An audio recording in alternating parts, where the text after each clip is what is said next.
Bismillahirrahmanirrahim. Assalamualaikum warahmatullahi wabarakatuh. Halo teman-teman semua, perkenalkan saya Waode Sinta Maharani Calu dengan NIM 20376 GSD 0276, Program Studi Pendidikan Guru Sekolah Dasar Fakultas Keguruan dan Ilmu Pendidikan STKIP Pelita Nusantara Buton. Nah teman-teman, dalam video kali ini saya akan membahas mengenai inovasi pendidikan. Dalam kehidupan sehari-hari kita sering mendengar yang namanya inovasi. Sama halnya dalam dunia pendidikan, kita juga sering mendengar yang namanya inovasi pendidikan. Nah, dalam inovasi pendidikan ini banyak hal yang dapat kita ketahui, mulai dari konsep dasar inovasi, karakteristik, bentuk-bentuk, serta hal-hal lain. Nah, dalam video ini kita akan membahas semua hal yang saya sebutkan tadi. Oleh karena itu, mari kita simak video berikut ini. Berbicara mengenai inovasi pendidikan, hal pertama yang harus kita ketahui yaitu mengenai konsep dasar dari inovasi pendidikan itu sendiri. Nah, dalam konsep dasar inovasi pendidikan ada banyak hal yang dapat kita ketahui, yaitu dari pengertian dari inovasi pendidikan, tujuan, sasaran, serta bentuk-bentuk dari inovasi pendidikan. Yang pertama adalah pengertian dari inovasi pendidikan itu sendiri. Inovasi pendidikan adalah pembaharu dalam bidang pendidikan atau inovasi yang dilakukan untuk memecahkan masalah-masalah dalam dunia pendidikan. Inovasi ini dapat berupa ide, praktek, atau objek yang didasarkan atas usaha sadar, terencana, berpola dalam pendidikan, yang bertujuan untuk mengarahkan sesuai dengan kebutuhan yang dihadapi dan sesuai dengan tuntutan zaman. Yang kedua dalam konsep dasar inovasi pendidikan yaitu kita harus mengetahui juga tujuan dari diadakannya inovasi.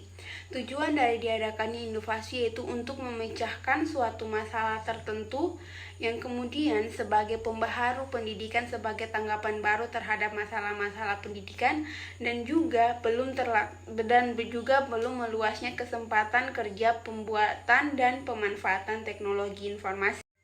Yang ketiga, ada yang namanya sasaran inovasi pendidikan. Sasaran inovasi pendidikan ini dibagi menjadi lima teman-teman. Yang pertama itu adalah guru, siswa, kurikulum, fasilitas, serta lingkungan sosial masyarakat. Inovasi pendidikan sebagai usaha perubahan pendidikan tidak bisa berdiri sendiri. Oleh karena itu harus melibatkan semua unsur di dalamnya. Unsur di dalamnya ini yaitu yang tadi yang saya sebutkan, yaitu guru, siswanya, kurikulum, fasilitas, serta lingkungan sosial masyarakat, agar inovasi yang kita terapkan itu bisa terlaksana atau bisa berhasil. Yang keempat, ada yang namanya bentuk-bentuk inovasi. Nah, dalam bentuk-bentuk inovasi ini dibagi menjadi dua, yaitu top-down model and bottom-up model. Apa sih pengertian dari keduanya? Nah, yang pertama, top-down model ini merupakan inovasi pendidikan yang diciptakan oleh pihak tertentu sebagai pimpinan atau atasan yang diterapkan oleh bawahannya, atau dengan lebih singkatnya bisa kita bilang top-down ini adalah dari atas ke bawah, sedangkan bottom-up ini adalah kebalikan dari top-down model. Namun dalam bottom-up model ini inovasi yang dianggap langgeng dan tidak mudah berhenti karena pelaksana dan yang penciptanya sama-sama terlibat di dalamnya. Oke teman-teman, setelah tadi kita mengetahui pengertian, tujuan, sasaran, serta bentuk-bentuk inovasi, tentu kita juga harus mengetahui karakteristik dari inovasi pendidikan. Nah, karakteristik dari inovasi pendidikan ini dibagi menjadi 5. Yang pertama, ada yang namanya keuntungan relatif, di mana kita bisa melihat sejauh mana suatu inovasi dianggap lebih baik daripada ide yang digantikannya. Tingkat keuntungannya itu dapat diukur dalam ekonomi atau faktor sosial. Jadi dalam karakteristik yang pertama dari inovasi pendidikan yaitu keuntungan relatif, di mana itu kita bisa mengukur apakah inovasi yang kita terapkan ini itu lebih bagus dibandingkan dengan ide yang kita gantikan sebelumnya. Yang kedua, ada yang namanya kompatibilitas, artinya sejauh mana inovasi itu disesuaikan dengan nilai-nilai yang ada, pengalaman masa lalu, dan kebutuhannya. Yang ketiga, ada yang namanya kompleksitas, artinya sejauh mana suatu inovasi itu dianggap sulit untuk dipahami dan digunakan.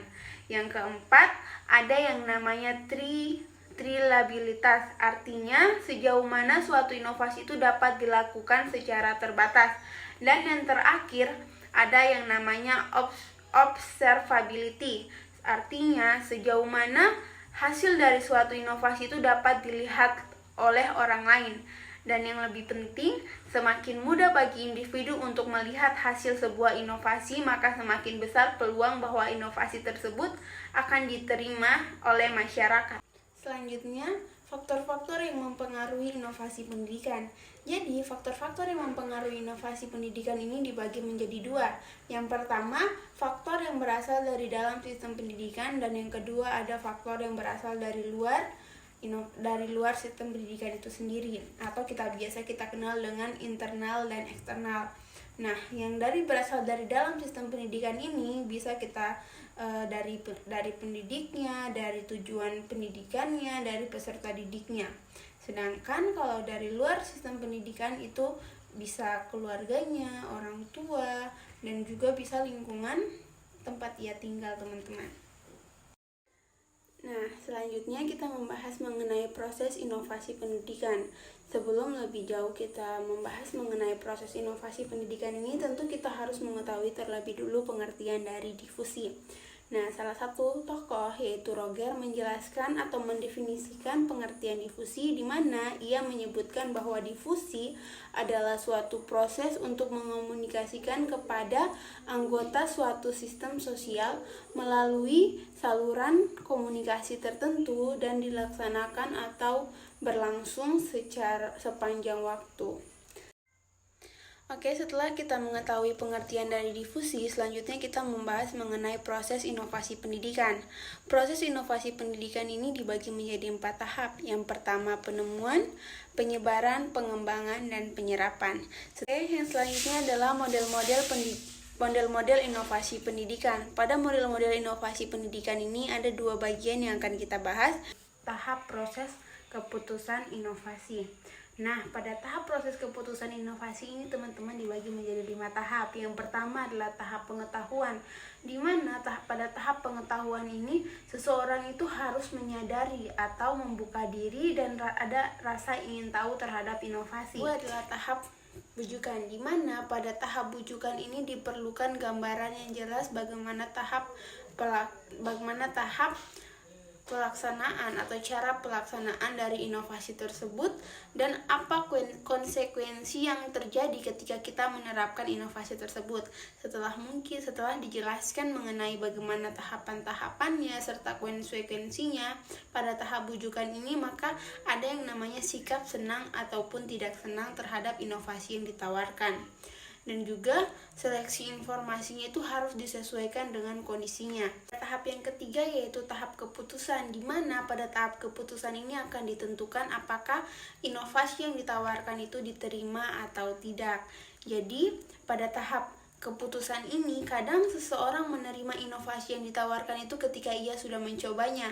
Namun pada tahap keputusan ini juga ketika seseorang menolak itu ada 2 macam.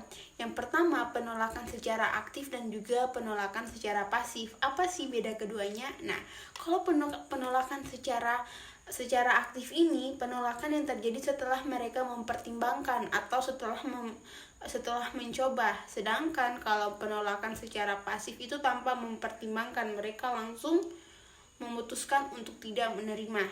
Nah, yang keempat ada yang namanya tahap implementasi.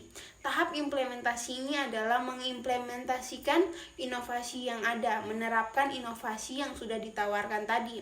Pada tahap implementasi ini kadang juga inovasi yang sudah diterima itu tidak terlaksana. Kenapa? Atau tidak terimplementasikan itu karena terbatasnya fasilitas atau terkendala dalam fasilitas, sehingga kadang keputusan yang diterima inovasi tersebut tapi tidak terlaksana, atau karena itu tadi fasilitasnya itu tidak tersedia. Oleh karena itu, seperti pembahasan saya di awal dalam penerapkan inovasi pendidikan itu semua unsur harus bekerja sama atau semua unsur itu harus terlibat harus terlibat sehingga inovasi yang kita harapkan, inovasi yang kita terapkan itu bisa terlaksana dengan baik. Yang kelima, pada tahap proses keputusan inovasi itu ada yang namanya tahap konfirmasi, di mana pada tahap konfirmasi ini mencari penguatan terhadap keputusan yang telah diambil.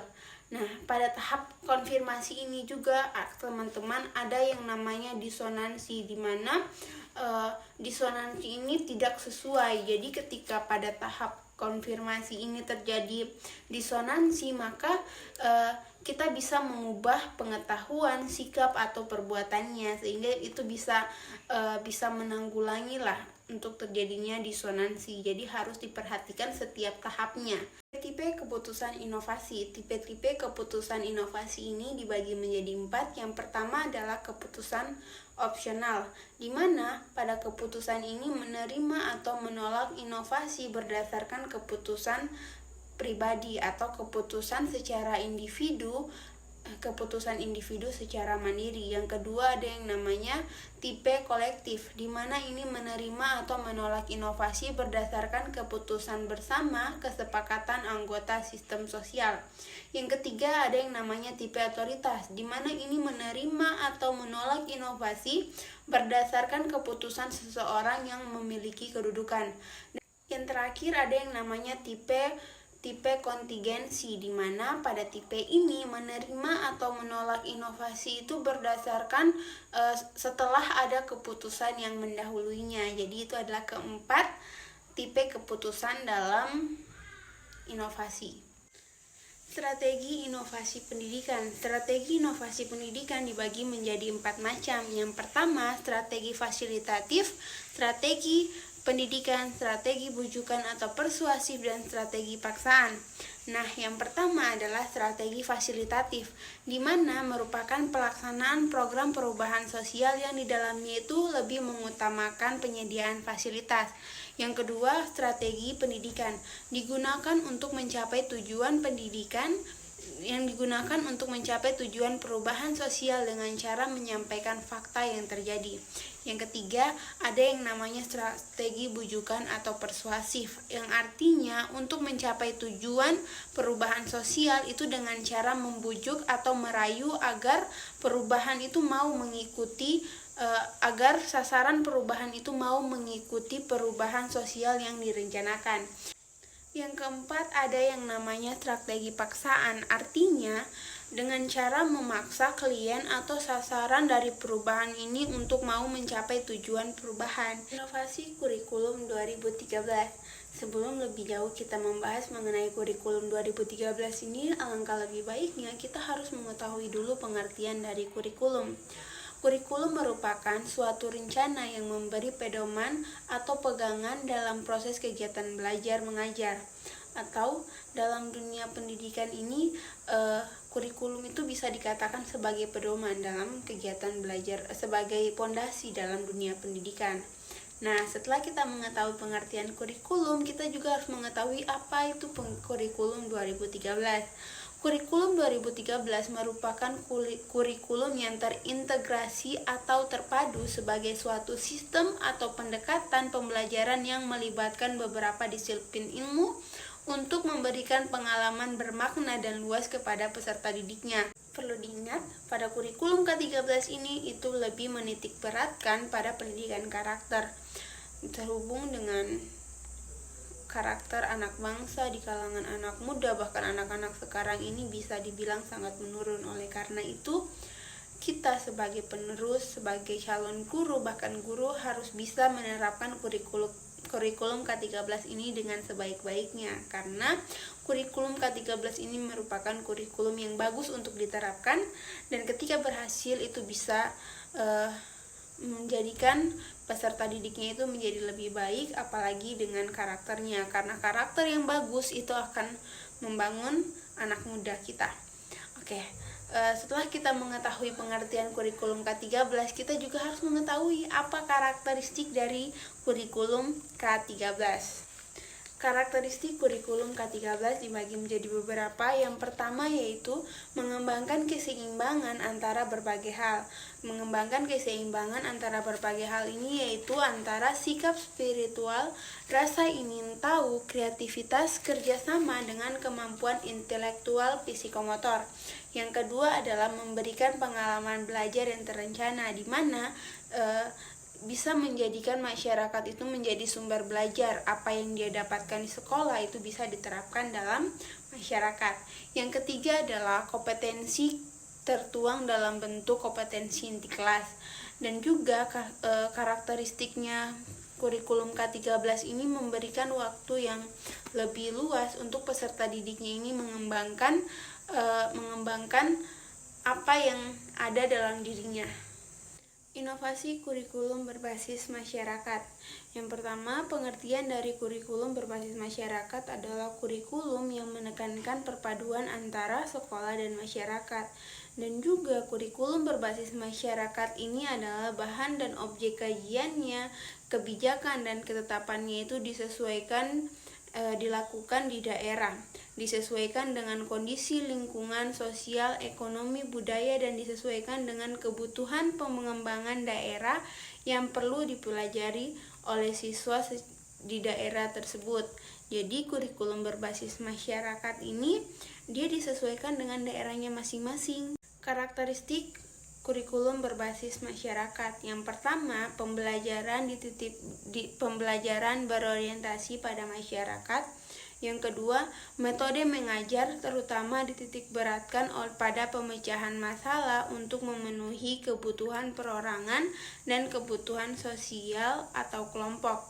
Yang ketiga, strategi pembelajarannya itu dia berupa karya wisata, dari narasumber, pengabdian masyarakat, kuliah kerja nyata, dan sebagainya. Pengembangan kurikulum berbasis masyarakat. Apa yang menyebabkan kurikulum itu harus dikembangkan? Yang ada dua faktor yang mendasari pengembangan kurikulum berbasis masyarakat ini. Yang pertama, terjadi perubahan drastis akibat perkembangan teknologi. Yang kedua adalah penentuan tujuan pendidikan berdasarkan filsafat dan psikologi pendidikan serta spesifikasi kebutuhan masyarakat dan siswa. Jadi pengembangan kurikulum berbasis masyarakat itu harus selalu dikembangkan karena setiap tahunnya atau beberapa tahun itu pasti kebutuhan masyarakat itu berbeda-beda, jadi harus dikembangkan. Inovasi kurikulum berbasis keterpaduan. Pengertian kurikulum berbasis keterpaduan adalah organisasi kurikulum secara terpadu, suatu bentuk kurikulum yang meniadakan batas-batas antara berbagai mata pelajaran dan menyajikan bahan pelajaran dalam bentuk unit atau keseluruhan. Yang kedua, karakteristik kurikulum berbasis keterpaduan. Karakteristiknya yang pertama adalah berdasarkan kebutuhan, minat, dan tingkat perkembangan pertumbuhan peserta didik.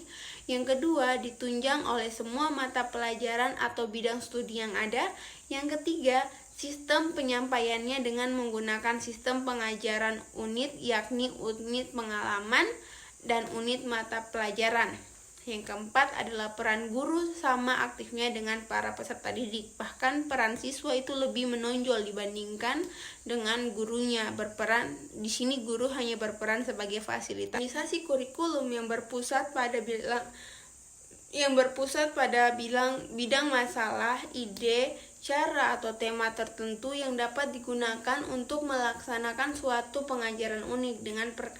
Dengan perkataan lain, resor unit adalah unit-unit yang telah siap dibuat dan disusun secara umum, lengkap, dan luas, serta merupakan reservoir bagi pengembangan pembelajaran unit. Prinsip dan strategi serta model pembelajaran kuantum. Pembelajaran kuantum adalah sebagai salah satu model, strategi, dan pendekatan pembelajaran khususnya menyangkut keterampilan guru dalam merancang, mengembangkan, dan mengelola sistem pembelajaran sehingga guru mampu menciptakan suasana pembelajaran yang efektif, menggairahkan, dan memiliki keterampilan hidup. Nah, pada pembelajaran kuantum ini memiliki strategi. Yang pertama, tumbuhkan, alami, demonstrasi, ulangi, rayakan. Yang terakhir adalah model. Model pembelajaran kuantum ini dibagi menjadi dua, yaitu peta konsep dan teknik memori. Inovasi pembelajaran kompetensi. Pembelajaran kompetensi adalah pembelajaran yang menekankan pada keterampilan atau kemampuan yang harus dimiliki oleh siswa dari pengetahuan yang didapatkannya. Jadi pembelajaran kompetensi ini tuh dia harus siswanya itu harus memiliki keterampilan, menekankan pada keterampilan dan kemampuan yang harus dimiliki oleh siswanya. Yang kedua, ada yang namanya prinsip dalam pembelajaran kompetensi, yaitu yang pertama, berpusat pada peserta didik agar mencapai kompetensi yang diharapkan. Yang kedua, pembelajaran dilakukan dengan sudut pandang adanya keunikan individual pada setiap peserta didiknya. Yang ketiga, dalam pembelajaran kompetensi ini ada pengelolaan yang dilakukan, seperti yang pertama adalah ruang kelas, siswa, kegiatan pembelajaran, suasana, dan sumber belajarnya. Inovasi pembelajaran kontekstual. Pembelajaran kontekstual adalah suatu pendekatan pembelajaran yang menekankan kepada proses keterlibatan siswa secara penuh untuk dapat menemukan materi yang dipelajari dan menghubungkannya dengan situasi kehidupan nyata, sehingga mendorong siswa untuk menerapkannya dalam kehidupan mereka. Nah, pada pembelajaran kontekstual ini pembelajaran kontekstual ini menekankan kepada siswa itu untuk bisa menerapkan apa yang ia dapatkan di sekolah dan menerapkannya dalam kehidupan sehari-hari. Yang kedua, model pembelajaran kontekstual yaitu tahap investasi, tahap eksplorasi, tahap penjelasan dan solusi, dan yang keempat adalah tahap pengambilan tindakan. Prinsip pembelajaran kontekstual. Yang pertama, prinsip saling ketergantungan. Yang kedua, prinsip diferensial, dan yang ketiga adalah prinsip pengorganisasian. Kemudian, karakteristik pembelajaran kontekstual. Yang pertama, dalam kontekstual, pembelajaran merupakan proses pengaktifan pengetahuan yang sudah ada. Yang kedua, pembelajaran kontekstual adalah belajar dalam rangka memperoleh dan menambah pengetahuan baru. Yang ketiga, pemahaman pengetahuan. Yang keempat, mempraktekkan pengetahuan dan pengalaman yang sudah didapatkan. Yang kelima, melakukan refleksi terhadap strategi pembelajaran, strategi pengembangan pengetahuan. Inovasi pembelajaran melalui teknologi informasi. Inovasi pembelajaran melalui teknologi informasi adalah konsep atau metode pembelajaran yang memanfaatkan teknologi digital. Modelnya seperti web course, web WCC, dan web NZ course. Implementasi pembelajaran teknologi informasi ini seperti selective model, station model, laboratorium model, dan sebagainya. Jadi pada pembelajaran teknologi informasi itu kita bisa menggunakan teknologi dalam kegiatan belajar mengajar. Misalnya kayak seperti pemanfaatan email, Google Classroom, dan Google Drive itu sudah masuk dalam penerapan pembelajaran menggunakan teknologi informasi. Nah, teman-teman, itulah tadi penjelasan dari saya mengenai materi inovasi pendidikan. Semoga bisa bermanfaat untuk kita semua. Akhir kata, billahi taufiq wal hidayah. Wassalamualaikum warahmatullahi wabarakatuh. See you di next video, guys. Bye-bye.